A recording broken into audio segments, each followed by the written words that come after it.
ജീവധാര ജീവമൊഴി കാൽവരിനാഥന്റെ സ്നേഹമൊഴി തിരുനിറത്താൽ ജീവനേകും യേശുനാഥന്റെ ജീവമൊഴി ജീവധാര ജീവധാര ജീവധാര.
പരിശുദ്ധൻ ദൂതരും സർവസൃഷ്ടികളും വാഴ്ത്തും ദൈവമേ സകല നാവും പാടുന്നു ദൈവം പരിശുദ്ധൻ ദൈവം പരിശുദ്ധൻ ദൈവം പരിശുദ്ധൻ ദൈവം പരിശുദ്ധൻ ദൈവം പരിശുദ്ധൻ ഹല്ലേലൂയ ഹല്ലേലൂയ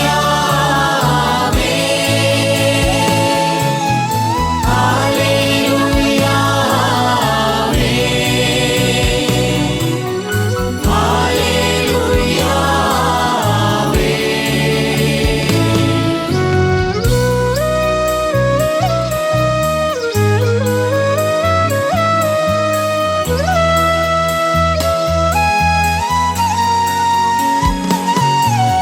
സ്തോത്രം സ്തോത്രം യേശുവേ സ്തോത്രത്തിനെന്നും യോഗ്യനേ സകല നാവും പാടുന്നു ദൈവം പരിശുദ്ധൻ സ്തോത്രം സ്തോത്രം യേശുവേ സ്തോത്രത്തിനെന്നും യോഗ്യനേ സകല നാവും പാടുന്നു ദൈവം പരിശുദ്ധൻ ദൈവം പരിശുദ്ധൻ ദൈവം പരിശുദ്ധൻ ദൈവം പരിശുദ്ധൻ ദൈവം പരിശുദ്ധൻ ഹല്ലേലൂയ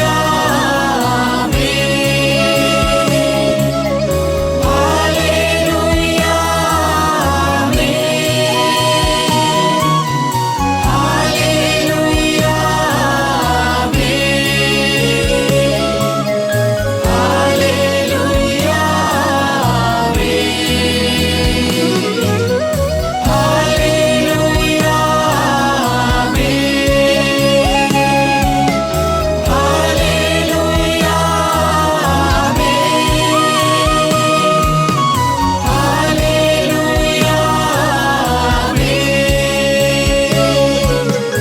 ഹല്ലേലൂയ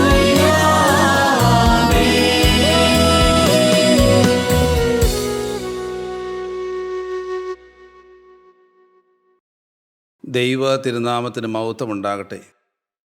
കർത്താവായ യേശുക്രിസ്തുവിൻ്റെ വചനവുമായി നിൽക്കുവാൻ ദൈവം തന്ന ഈ വലിയ അവസരത്തെ ഓർത്ത് ഞാൻ ദൈവത്തെ മഹത്വപ്പെടുത്തുകയാണ്.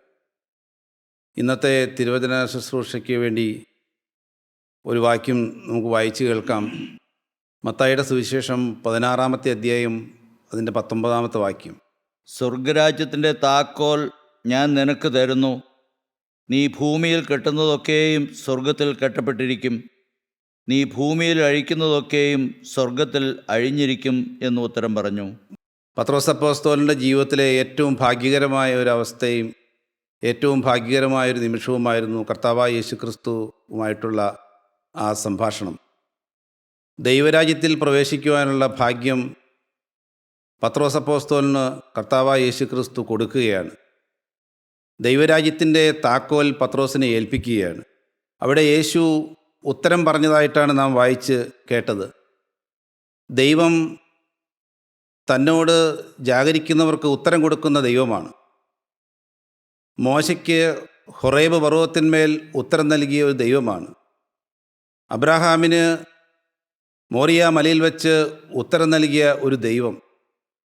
യാക്കോബിന് ബേഥേലിൽ വെച്ച് ഉത്തരം നൽകിയ ദൈവം, ഹാഗാറിന് മരുഭൂമിയിൽ വെച്ച് ഉത്തരം നൽകിയ ദൈവം, ആ ദൈവം തന്നോട് ജാഗരിക്കുന്നവർക്ക് എന്നും ഉത്തരങ്ങൾ നൽകുന്നവനാണ്. എന്നാൽ യേശു ഇവിടെ ഒരു ചോദ്യവും കൂടി ചോദിക്കുകയാണ്. ദൈവം ചിലപ്പോൾ മനുഷ്യനോട് ചോദ്യങ്ങൾ കൂടി ചോദിക്കും. യേശു ചോദിച്ചു, എന്നെ ജനം എന്ത് എന്ന് കരുതുന്നു, ആരെന്ന് കരുതുന്നു എന്ന്. ഇന്നത്തെ രീതിയിൽ ആ ചോദ്യം ഒരു സാമാന്യ ക്രൈസ്തവനോടായിരുന്നുവെങ്കിൽ എങ്ങനെയായിരിക്കാം ഉത്തരം വരുന്നത്? കർത്താവായ യേശു ക്രിസ്തു എനിക്ക് ഒരു വീട് തന്നു, കർത്താവായ യേശു ക്രിസ്തു എൻ്റെ മക്കളെ വിദേശത്ത് അയച്ചു, കർത്താവായ യേശു ക്രിസ്തു എനിക്ക് വിവാഹം നടത്തി തന്നു, എൻ്റെ രോഗം മാറ്റി, ഇത്യാദി കാര്യങ്ങളെല്ലാം ഒരു സാമാന്യ ക്രൈസ്തവന് യേശു ക്രിസ്തുവിനെക്കുറിച്ച് പറയുവാൻ കിട്ടാവും. അതായത് കർത്താവായ യേശു ക്രിസ്തു ഒരു പ്രോബ്ലം സോൾവറായിട്ട് അനേകരുടെ ജീവിതത്തിൽ നിൽക്കുകയാണ്. എല്ലാ പ്രശ്നങ്ങൾക്കും പരിഹാരം കർത്താവ് തരും എന്നുള്ള വിശ്വാസം നല്ലത് തന്നെയാണ്. എന്നാൽ അതിനപ്പുറമായിട്ട് യേശു ആരായിരുന്നു? യേശു എന്തിനു വേണ്ടിയാണ് ഈ ഭൂമിയിലേക്ക് വന്നത്? യേശു വന്നതിൻ്റെ ഉദ്ദേശം എന്തായിരുന്നുവെന്ന് ക്രൈസ്തവ ലോകത്തെ അനേകർ വിസ്മരിച്ചു പോവുകയാണ്. റോമർക്കെഴുതിയ ലേഖനം 8-ാം അധ്യായം 3-ാം വാക്യത്തിൽ ഇപ്രകാരം പറയുന്നു, ന്യായപ്രമാണത്തിന് സാധിക്കാത്തതിനെ സാധിപ്പാൻ തൻ്റെ തിരുക്കുമാരനെ ഈ ഭൂമിയിലേക്ക് പിതാവാം ദൈവം അയച്ചു എന്ന്. പിശാചിൻ്റെ പ്രവൃത്തികളെ അഴിപ്പാൻ തന്നെ ദൈവപുത്രൻ പ്രത്യക്ഷനായി എന്ന് യോഹന്നാൻ്റെ 1-ാമത്തെ ലേഖനത്തിൽ എഴുതിയിരിക്കുന്നു. അവൻ്റെ പുത്രനായി യേശുക്രിസ്തുവിൻ്റെ രക്തം ഈ ഭൂമിയെ സ്വർഗത്തോട് നിരപ്പിച്ചുവെന്ന് കൊലോസ്യ ലേഖനം 1-ാം അധ്യായം 20-ാം വാക്യത്തിൽ എഴുതിയിരിക്കുന്നു. കർത്താവായ യേശുക്രിസ്തുവിൻ്റെ മഹിമ അവിടെയാണ്. യേശു സ്വർഗം വിട്ട് ഈ ഭൂമിയിലേക്ക് വന്നതിൻ്റെ ഉദ്ദേശം പാപം ചെയ്ത് പറുദീസ നഷ്ടപ്പെട്ടു പോയ മനുഷ്യനെ വീണ്ടെടുത്ത് സ്വർഗരാജ്യത്തിലേക്കാക്കുവാൻ വേണ്ടിയാണ്.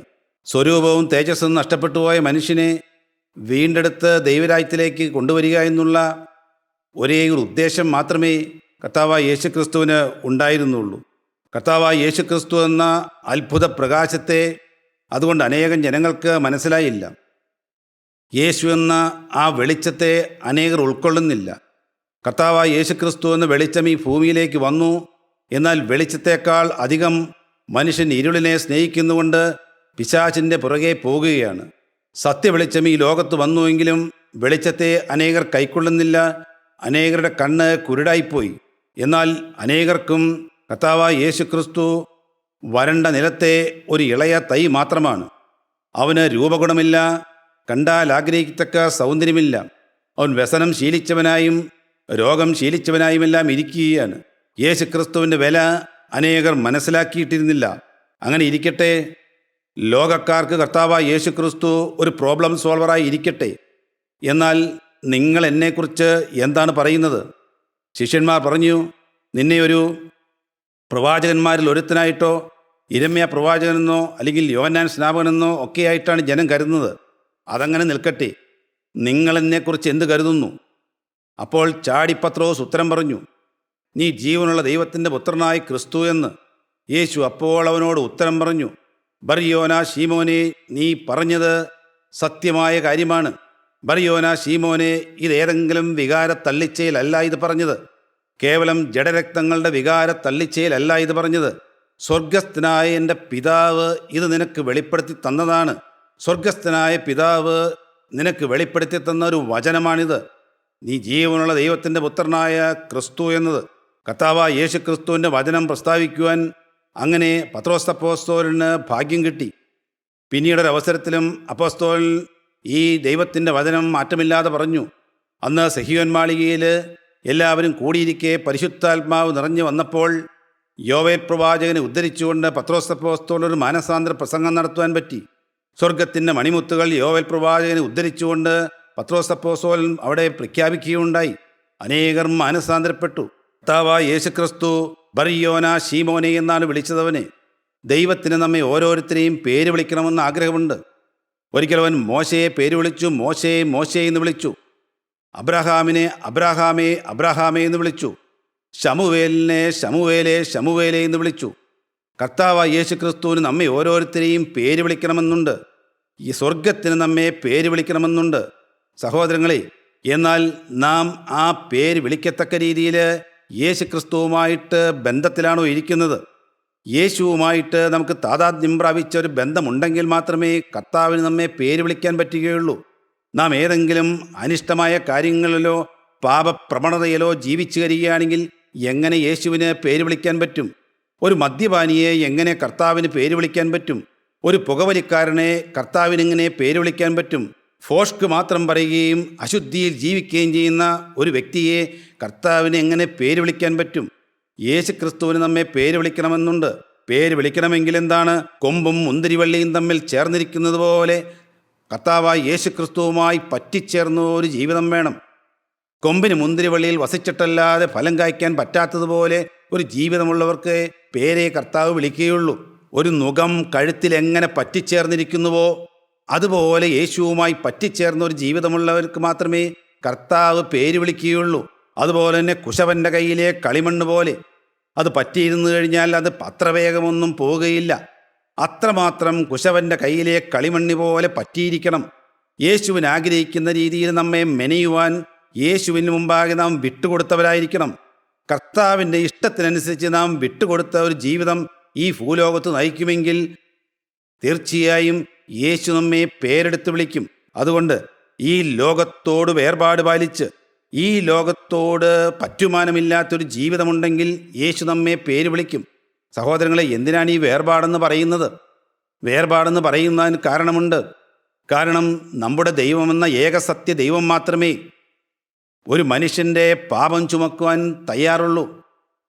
നാം കേട്ടിട്ടുണ്ടോ? ഏതെങ്കിലും സ്ഥലത്ത് നാം കേട്ടിട്ടുണ്ടാകുമോ മറ്റൊരു ദൈവത്തിന് മറ്റു മനുഷ്യരുടെ പാപം ചുമക്കാൻ പറ്റുമെന്ന്? ഇല്ല, ഒരിക്കലുമില്ല. പാപം ചുമക്കാൻ പറ്റുന്ന ദൈവം ഏകസത്യ ദൈവമായ കർത്താവായ യേശു ക്രിസ്തു മാത്രമേ ഉള്ളൂ. അതുകൊണ്ട് ക്രിസ്തു എന്ന വ്യക്തി അല്പം വേർപാട് പാലിച്ച് നിൽക്കേണ്ട വ്യക്തി തന്നെയാണ്. അതുകൊണ്ട് നാം ഓരോരുത്തരും ക്രിസ്തുവിനോട് കൂടെ ഈ ലോകത്ത് ജീവിക്കുമെങ്കിൽ ലോകം നമ്മിലേക്ക് കടക്കാതെ വണ്ണം യേശു ക്രിസ്തുവിൻ്റെ സത്യസാക്ഷികളായി യേശുവിനോട് ചേർന്ന് വേർപാട് പാലിച്ച് ജീവിക്കാൻ നാം ബാധ്യസ്ഥരാണ്. നാം അതിന് നിയുക്തരാണ്. സഹോദരങ്ങളെ, എങ്ങനെയായിരിക്കണം ആ വേർപാടെന്ന് പറയുന്നത്? ജഡത്തിൻ്റെ പ്രവൃത്തികളെ അതിൻ്റെ രാഗമോഹങ്ങളോടുകൂടി നാം ക്രൂശിച്ചിട്ടുണ്ടോ എന്ന് ചിന്തിക്കണം. ഗലാത്യ ലേഖനം 5-ാം അധ്യായം 24-ാം വാക്യത്തിലായിരിക്കാം ജഡത്തെ അതിൻ്റെ രാഗമോഹങ്ങളോടുകൂടെ നാം ക്രൂശിക്കുന്നവരായിരിക്കണം. റോമർക്കെഴുതിയ ലേഖനം 8-ാം അധ്യായം 13-ാം വാക്യത്തിലുണ്ട് ആത്മാവ് കൊണ്ട് ജഡത്തിൻ്റെ പ്രവൃത്തികളെ നാം മരിപ്പിക്കുന്നവരായിരിക്കണമെന്ന്. പരിശുദ്ധാത്മാവ് നമ്മിലേക്ക് വരുമ്പോഴാണ് ജഡത്തിൻ്റെ പ്രവൃത്തികൾ മരിക്കുന്നത്. എങ്കിൽ മാത്രമേ പാറ പോലെ ഉറച്ച ഒരാത്മീയ ജീവിതം നമുക്ക് കരസ്ഥമാക്കാൻ പറ്റുകയുള്ളൂ. അപ്പോസ്തലനോട് കർത്താവ് പറഞ്ഞു, ബറിയോന ശീമോനെ, നീ ഭാഗ്യവാനാണ്, നീ പത്രോസാകുന്നു എന്ന് പറഞ്ഞു. പത്രോസ് എന്നാൽ പാറ എന്നാണ് അർത്ഥം. പത്രോസ്, നീ പാറയാകുന്നു, നിന്റെ വിശ്വാസം പാറയാകുന്നു. ഈ പാറമേലുള്ള വിശ്വാസത്തിന്മേലാണ് ഞാൻ എൻ്റെ സഭയെ പണിയാൻ പോകുന്നത്. നീ പറഞ്ഞു, നീ ജീവനുള്ള ദൈവത്തിൻ്റെ പുത്രനായ ക്രിസ്തു എന്ന് പറഞ്ഞു. ആ ഒരു വിശ്വാസമുണ്ട്, പത്രോസ് ഏറ്റു പറഞ്ഞ വിശ്വാസം. ആ വിശ്വാസമെന്ന പാറയ്ക്ക് മുകളിലാണ് ഞാൻ എൻ്റെ സഭയെ പണിയാൻ പോകുന്നത്. എഫേസ്യ ലേഖനം 2-ാം അധ്യായത്തിലുണ്ട് ആ പാറ ക്രിസ്തുവായിരുന്നു എന്ന്. ക്രിസ്തു എന്ന അടിസ്ഥാന മൂലക്കല്ലിന്മേലാണ് ആത്മീയ ജീവിതം നാം പണിത് വരേണ്ടത്. സഹോദരങ്ങളെ, ചെത്തി മിനുക്കിയ കല്ലുകൾ വെച്ച് ക്രിസ്തു എന്ന അടിസ്ഥാന ശിലയിൽ നാം പണിതു വരണം. വെട്ടുകുഴിയിൽ വെച്ച് തന്നെ കുറവ് തീർത്ത കല്ലുകൊണ്ട് ആലയം പണിയണമെന്നുണ്ട്. സഹോദരങ്ങളെ, ആത്മീയ ജീവിതത്തിൽ എങ്ങനെയെങ്കിലും പണിതു പോയാൽ പോരാ. നമുക്കറിയാമല്ലോ, ഒരു കൽപ്പണി നാം ശ്രദ്ധിച്ചിട്ടുണ്ടാവും. 2 കല്ലുകൾക്ക് മുകളിലായിട്ട് അതിൻ്റെ സൈഡിലായി 2 കല്ലുകൾ തമ്മിലുള്ള വിടവിന് മുകളിലായി മറ്റൊരു കല്ലിൻ്റെ സെൻട്രൽ ഭാഗം, മധ്യഭാഗം വരുത്തത്തക്ക രീതിയിലാണ് എൻജിനീയറിംഗ് വൈദഗ്ധ്യം പോകുന്നത്. അതിന് നോ കണ്ടിന്യൂസ് വെർട്ടിക്കൽ ജോയിൻസ് എന്ന തത്വമാണ് എൻജിനീയറിംഗിൽ ഉപയോഗിക്കുന്നത്. അത് അങ്ങനെ പണിതെങ്കിൽ ഇല്ലെങ്കിൽ ആ പണിയിൽ നിന്ന് കല്ല് എല്ലാം അത് താഴേക്ക് വീണു പോകാൻ സാധ്യതയുണ്ട്. അപ്രകാരം വളരെ ശ്രദ്ധിച്ചും സൂക്ഷ്മതയോടുമാണ് പണികൾ നടത്തുന്നത്. അതുപോലെ തന്നെ ശ്രദ്ധയോടുകൂടിയും സൂക്ഷ്മതയോടുകൂടിയുമുള്ള ഒരാത്മീയ ജീവിതം നാം ഈ ഭൂമിയിൽ അനുഷ്ഠിക്കേണ്ടതാണ്. എങ്കിൽ മാത്രമേ പാറ പോലെ ഉറച്ച ഒരാത്മീയ ജീവിതത്തിന് ഉടമകളായി നമുക്ക് മാറാൻ പറ്റുകയുള്ളൂ. ക്രിസ്തുവിൻ്റെ പുറകെ പോകുമ്പോൾ പാറ പോലെ ഉറച്ച ഒരു വിശ്വാസം നമുക്ക് വേണം. എന്തായിരിക്കാം അത്? പരാതികളും പരിഭവമില്ലാത്ത ഒരാത്മീയ ജീവിതം. കർത്താവായ യേശു ക്രിസ്തു തന്നത് മതി എന്ന വിചാരത്തോടും ആ ഭാവത്തോടും കൂടിയുള്ള ഒരാത്മീയ ജീവിതം. മനുഷ്യൻ തരുന്നതിലല്ല കാര്യം, മനുഷ്യൻ തരുന്നതിലല്ല കാര്യം, ക്രിസ്തു തരുന്നതിലാണ് കാര്യം. ക്രിസ്തു എന്തു തന്നോ അതിൽ സംതൃപ്തി അടഞ്ഞുകൊണ്ടുള്ള ഒരു ജീവിതം നമുക്ക് വേണം. പത്രോസിനോട് പറഞ്ഞു, സ്വർഗരാജ്യത്തിൻ്റെ താക്കോൽ ഇതാ ഞാൻ നിനക്ക് തരികയാണെന്ന് പറഞ്ഞു. താക്കോൽ എന്ന് പറഞ്ഞാൽ എന്താണ്? താക്കോൽ എന്ന് പറഞ്ഞാൽ അവകാശമാണ്. ഒരു വീടിൻ്റെ താക്കോൽ ആ വീടിൻ്റെ അവകാശിയുടെ കയ്യിലാണ് ഇരിക്കുന്നത്. സ്വർഗരാജ്യത്തിൻ്റെ താക്കോൽ എന്ന് പറഞ്ഞാൽ സ്വർഗരാജ്യത്തിലേക്ക് കടക്കുവാനുള്ള അധികാരത്തിൻ്റെ അവകാശം ഇതാ ഞാൻ നിനക്ക് തരുന്നു എന്നാണ്. മക്കളെങ്കിലോ അവകാശികളായി. എന്നാൽ സഹോദരങ്ങളെ, നാം ഓരോരുത്തരും ദൈവത്തിൻ്റെ മക്കളാണ്.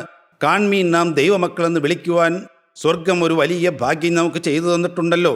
അതുകൊണ്ട് സ്വർഗരാജ്യത്തിൻ്റെ താക്കോൽ നമുക്ക് ഓരോരുത്തർക്കും ദൈവം തരും. കർത്താവായ യേശു ക്രിസ്തു ഈ അവകാശം തരുന്നത് മാനസാന്തരപ്പെട്ട് വീണ്ടും ജന്മം പ്രാപിച്ച് നീതീകരണം പ്രാപിച്ചിരിക്കുന്നവർക്ക് നൽകുന്ന ഒരവകാശമാണ് സ്വർഗരാജ്യത്തിൻ്റെ താക്കോൽ എന്ന് പറയുന്നത്. ഇതൊരു സ്വാതന്ത്ര്യത്തിൻ്റെ താക്കോലാണ്. ആ താക്കോൽ ജീവനിലേക്കുള്ള വാതിലാണ്. ഈ ഭൂമിയിൽ വെച്ച് തന്നെ നമുക്ക് സമ്പാദിക്കാവുന്ന ഒന്നാണ് സ്വർഗരാജ്യത്തിൻ്റെ താക്കോൽ എന്ന് പറയുന്നത്. എന്നാൽ പിശാച് വേറൊരു താക്കോലുമായി നടക്കും. നമ്മുടെ എല്ലാവരുടെയും ആത്മീയ ജീവിതം നയിക്കുന്ന ഓരോരുത്തരുടെയും പുറകെ പിശാച് നടക്കും. എന്ത് നടക്കും? ഇതാ ഒരു താക്കോലുണ്ടെന്ന് പറയും. ലോകത്തിൻ്റെ താക്കോലായിരിക്കാം ഇത്. ആ താക്കോൽ വെച്ച് തുറന്ന് നാം ഈ ലോകത്തിലേക്ക് ഇറങ്ങിപ്പോകും. പിശാച് തരുന്ന താക്കോൽ ഈ ലോകത്തിൻ്റെ താക്കോലാണ്. ലോകബോഹങ്ങളും ജഡത്വമുള്ള താക്കോൽ പിശാച് തരും. അത് തുറന്ന് നാം ലോകത്തിൻ്റെ വാതായനം തുറന്ന് ലോകത്തോട് അനുരൂപമായി മേളിച്ച് നടക്കാനുള്ള അവസരം പിശാച് ഒരു ദൈവവൈതലിന് മുമ്പാകെ ഒരുക്കിത്തരും. എന്നാൽ നാം പിശാചിൻ്റെ താക്കോലിനെ എടുത്തെറിഞ്ഞു കളയുക. കർത്താവ് യേശു ക്രിസ്തു എന്ന സ്വർഗരാജ്യത്തിൻ്റെ താക്കോൽ നാം കൈവശം വയ്ക്കുക, അത് സൂക്ഷിക്കുക. ഒന്നാമത്തെ താക്കോൽ സ്വർഗരാജ്യത്തിൻ്റെ താക്കോലാണ്. നമുക്ക് വായിക്കാം രണ്ടാമത്തെ താക്കോൽ, ലൂക്കോസിൻ്റെ സുവിശേഷം 11-ാം അധ്യായത്തിൻ്റെ 52-ാമത്തെ വാക്യം. ന്യായശാസ്ത്രിമാരായ നിങ്ങൾക്ക് അയ്യോ കഷ്ടം! നിങ്ങൾ പരിജ്ഞാനത്തിൻ്റെ താക്കോൽ എടുത്തു കളഞ്ഞു. നിങ്ങൾ തന്നെ കടന്നില്ല, കടക്കുന്നവരെ തടുത്തും കളഞ്ഞു.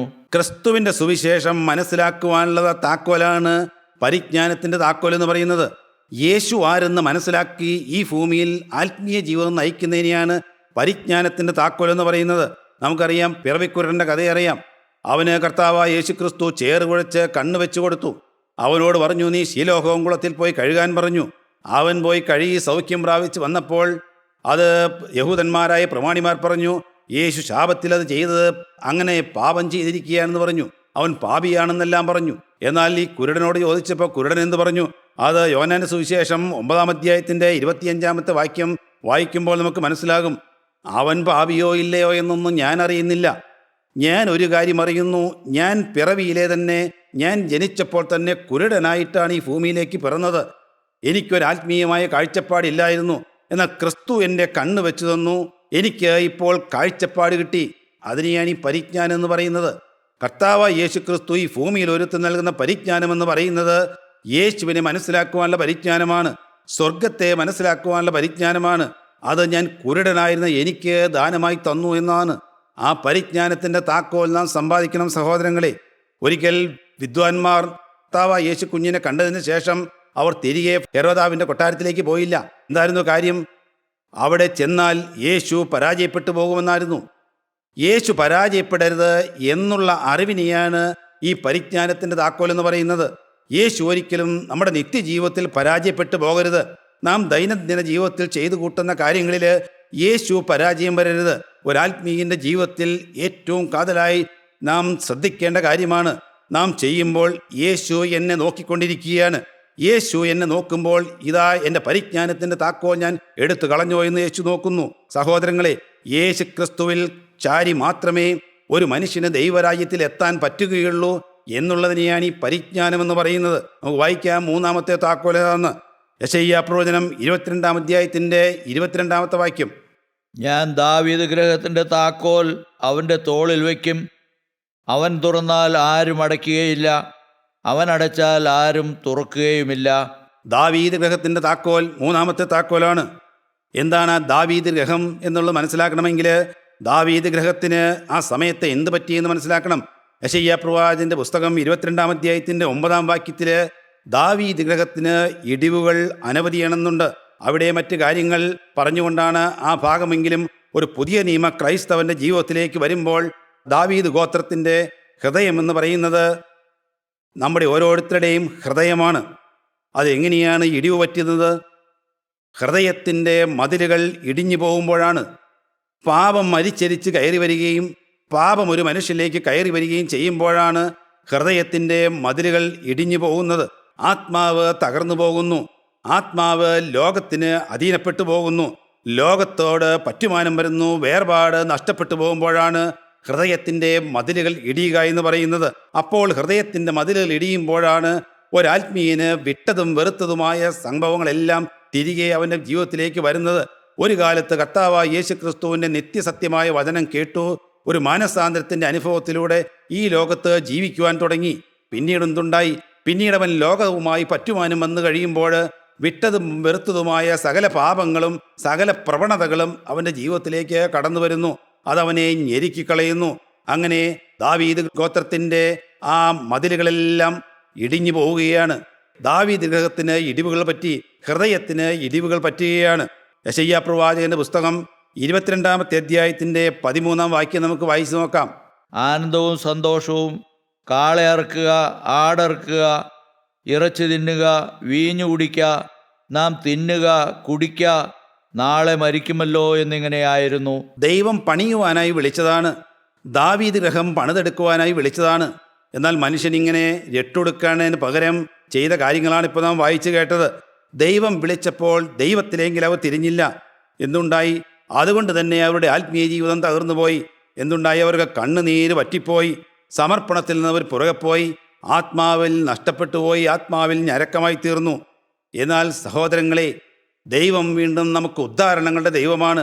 യേശു ക്രിസ്തു നമ്മെ ഉദ്ധരിക്കുന്നവനാണ്, വീണ്ടെടുക്കുന്നവനാണ്.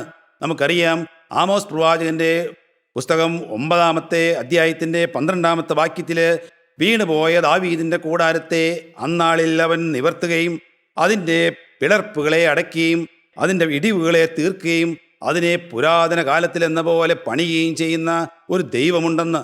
സഹോദരങ്ങളെ, നമ്മുടെ ഹൃദയം തകർന്നു പോയിട്ടുണ്ടെങ്കിൽ, ആത്മീയ ജീവിതം തകർന്നു പോയിട്ടുണ്ടെങ്കിൽ, പരിജ്ഞാനത്തിൻ്റെ താക്കോലെല്ലാം നാം എടുത്തു കളഞ്ഞുവെങ്കിൽ ആ താക്കോൽ തിരികെ തരുന്നവനാണ് പറയുന്നത്, നിന്റെ ഹൃദയം ഞാൻ പണിതു തരാമെന്ന്. ഇടിഞ്ഞു പോയത് എവിടെയാണെന്നോ നീ ഏറ്റുപറയുകയാണെങ്കിൽ അത് ഞാൻ പണിതു തരാമെന്നാണ് യേശു പറയുന്നത്. ഇപ്പോൾ ദാവീദ് ഗൃഹത്തിൻ്റെ താക്കോൽ ആരുടെ കൈവശമാണിരിക്കുന്നത്? കർത്താവായ യേശുക്രിസ്തുവിൻ്റെ കൈവശമാണ്. ഭദ്രതയുള്ളവൻ്റെ കൈവിലാണ് ദാവീദ് ഗൃഹത്തിൻ്റെ താക്കോലിരിക്കുന്നത്. ആയിരങ്ങളിൽ പതിനായിരങ്ങളിൽ സുന്ദരനായ കർത്താവായ യേശുക്രിസ്തുവിൻ്റെ ആ കയ്യിലാണ് ദാവീദ് ഗൃഹത്തിൻ്റെ ഈ താക്കോലിരിക്കുന്നത്. അത് ആരും അടയ്ക്കാതെ വണ്ണം തുറക്കുന്നവൻ്റെ കയ്യിലാണ്. ആരും തുറക്കാതെ വണ്ണം അടയ്ക്കുന്നവൻ്റെ കയ്യിലാണ്. 7 നക്ഷത്രം വലം കൈയിൽ പിടിച്ചവൻ്റെ കയ്യിലാണ് ആ ഗൃഹത്തിൻ്റെ താക്കോലിരിക്കുന്നത്. വെള്ളോടിന് സദൃശ്യമായ കാലുകളുള്ളവനാണ്. പെരുവെള്ളത്തിൻ്റെ ഇരച്ചിൽ പോലെ സ്വരമുള്ളവൻ്റെ ആണ്. അവനെത്ര മഹാനാണ്! അവൻ പവിത്രൻ, നിർദോഷൻ, നിർമ്മലൻ, പാപികളോട് വേർപെട്ടവനാണ്. സ്വർഗത്തേക്കാൾ ഉന്നതനായ കർത്താവായ യേശു ക്രിസ്തുവിൻ്റെ കരത്തിലാണ് ദാവീദ് ഗൃഹത്തിൻ്റെ താക്കോലിരിക്കുന്നത്. സഹോദരങ്ങളെ, ഇന്ന് നിങ്ങൾ കർത്താവായ യേശു ക്രിസ്തുവിനെ വിളിക്കുമെങ്കിൽ ആ ദാവീദ് ഗൃഹത്തിൻ്റെ താക്കോലുള്ളവൻ നിങ്ങളുടെ ജീവിതത്തിൽ അടഞ്ഞുപോയ ചില പ്രശ്നങ്ങൾക്ക് മേൽ പരിഹാരം വരുത്തുന്നവനായിരിക്കാം.